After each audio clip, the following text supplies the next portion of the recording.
Johnny, Japan. It's an unusual place. Yeah, they got their little quirks, so to speak. But I picked up this particular report during some of my bloody research. Next story tonight comes from Japan, and before I dive into the details, I want to warn you.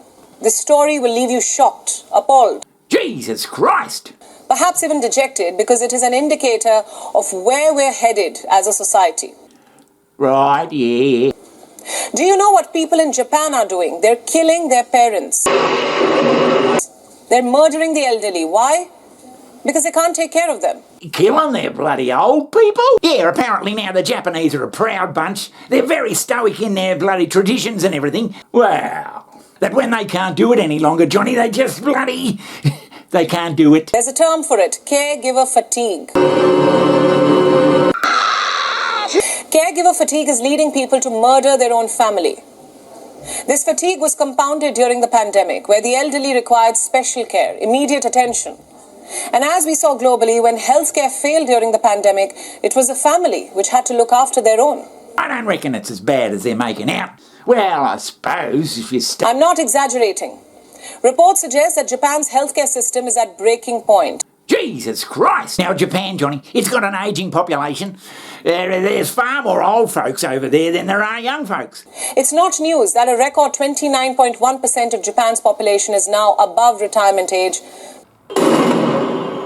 But a new study says every 8 days in the decade to 2021, an average of one elderly person was killed by a family member. But Johnny, surely that's not going to happen. We don't want that creeping in over here. We should be looking after our old folks. They should be spending more bloody time with their family.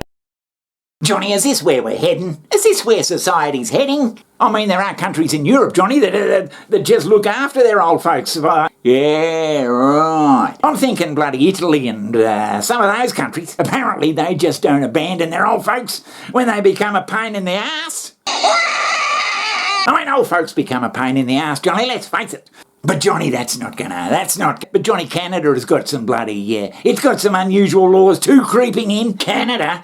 Oh yeah, we'll leave it. Today, Canadian Prime Minister Justin Trudeau introduced legislation to legalize physician-assisted suicide. It's a deeply personal issue that affects all of us. Some believe it is their only option. We are very concerned about the exclusion of individuals with mental illness. No one should be faced with such an impossible choice.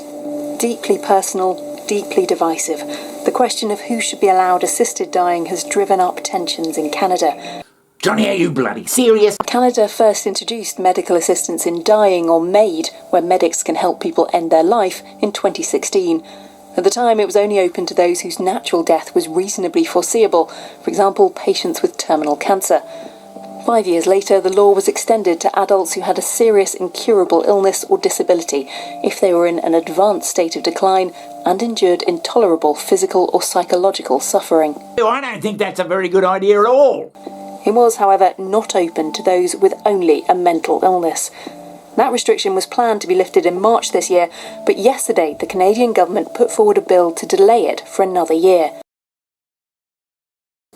Children of the elderly carried out 206 attacks. Why? Because they couldn't bear the burden of looking after their parents. But Johnny, surely that's... Now, I'm not saying that's going to happen. But by Jesus, we've got to be wary.